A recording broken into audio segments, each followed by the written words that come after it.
2 Timothy 3:14-15లో మనం గమనిస్తే, క్రీస్తు యేసునందు ఉంచవలసిన విశ్వాసము ద్వారా రక్షణార్థమైన జ్ఞానము నీకు కలిగించుటకు శక్తిగల పరిశుద్ధ లేఖనములను బాల్యము నుండి నీవు ఎరుగుదువు కనుక ప్రతి మాట ఇంపార్టెంట్. ఇక్కడ నీవు నేర్చుకొని రూఢి అని తెలుసుకున్నవి ఎవరి వలన నేర్చుకొంటివో ఆ సంగతి తెలుసుకొని వాటి యందు నిలకడగా ఉండుము. వాళ్ళ మమ్మీని ఆయన హీఈస్ కమెండింగ్ ఆ తల్లిని అవ్వ ఎలాగా విశ్వాసంలో పెంచారో, ఎలా రక్షణార్థమైన లేఖనాలు నేర్పించారో తిమోతికి. ఎప్పటి నుంచి నేర్పించారంట? బాల్యము నుండి.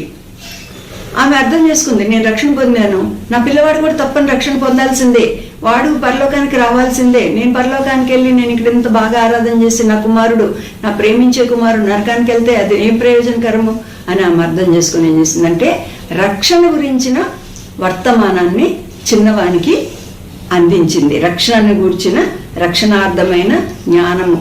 అధ్యాయాలు మనం కంటత పెట్టవచ్చు, లేకపోతే ఇంకా ఏదైనా చాలా మంచిగా వాయించడం కానీ, మనకి మ్యూజిషియన్ కానీ పాటలు పాడవచ్చు, కాంపిటీషన్స్లో ప్రైజులు రావచ్చు. కానీ రక్షణ అనేది లేకపోతే మాత్రము అదంతా కూడా జీరో అని అర్థం చేసుకొని చిన్నప్పుడే. ఎందుకంటే చాలామంది చిన్నపిల్లలకి ఏంటి రక్షణ గురించి ఏమర్థమవుతుందని ఊరికే మాటికి పిల్లలకు కూడా రక్షణ గురించి చెప్తారని చాలామందికి ఇంకా దురభిప్రాయము ఉంది. పరిశుద్ధాత్మ దేవుడు చిన్నవాళ్ళకి కానీ పెద్దవాళ్ళకి కానీ ఒక రీతిగా పనిచేస్తాడు, పాపాన్ని గురించి ఒప్పిస్తాడు. ఎంత చిన్న వయసులో వీలైతే అంత చిన్న వయసులో వాళ్ళు యేసుప్రభుని హృదయంలో అంగీకరించినట్లయితే పరిశుద్ధాత్ముడి యొక్క కార్యము మొదలవుతుంది, దేవుని యొక్క కార్యం హృదయంలో మొదలవుతుంది. ఆ చిన్నప్పుడు నేర్చుకున్నవి వాళ్ళ హృదయాల్లో రిజిస్టర్ అయిపోతాయి.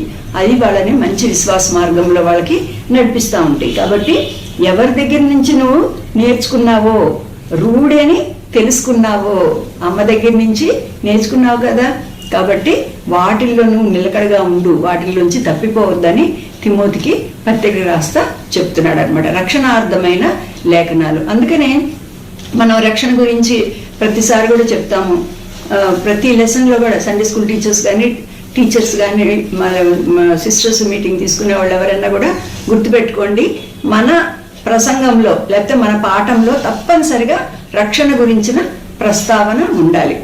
ఇద్దరికి ఉపయోగకరంగా ఉండాలన్నమాట. రక్షణ లేని వారికి రక్షణ గురించి తెలియాలి, రక్షింపబడిన వారికి ఏదైనా హెచ్చరిక ఉండేటట్లు మనము చూసుకోవాలి. నేను కూడా రక్షింపబడి అంటే సేవలోకి వచ్చిన కొత్తలో నాకు కూడా ఈ సంగతి చెప్పారు పెద్దలు. చెప్పినప్పటి నుంచి కూడా ప్రతి లెసన్లో ఆ రెండు ఉండేటట్లు చూసుకుంటాను. కాబట్టి రక్షణార్థమైన జ్ఞానం. అందుకని మనకి సండే స్కూల్లో 5 వర్డ్లెస్ బుక్లో కానీ నేర్పిస్తాము, గాస్పుల్ హ్యాండ్లో కూడా నేర్పిస్తూ ఉంటాం కదా. మొట్టమొదటిది గాడ్ ఈజ్ హోలీ, రెండోదిగా మ్యాన్ ఈజ్ ఏ సిన్నర్. ఇవి హృదయంలో పాతిపోవాలన్నమాట. దేవుడు పరిశుద్ధుడైన దేవుడు, నేను తప్పులు చేస్తే దేవుడుకి ఇష్టం లేదు అన్న సంగతి. తర్వాత నేను ఎంత మంచిదానిలాగా మంచివాడిలాగా నటించినా కూడా నేను పాపిని. తర్వాత పాపి అయిన మనుషుడు పరలోక రాజ్యానికి చేరలేడు. దానికోసం యేసు ప్రభువుని ఈ లోకానికి వచ్చాడు, మన కొరకు శిలువ మీద చనిపోయాడు. ఆయన అంగీకరిస్తే రక్షణ. నేను అంగీకరించాను, ఐఎమ్ సేవ్డ్. కాబట్టి ఈ 5 విషయాలు.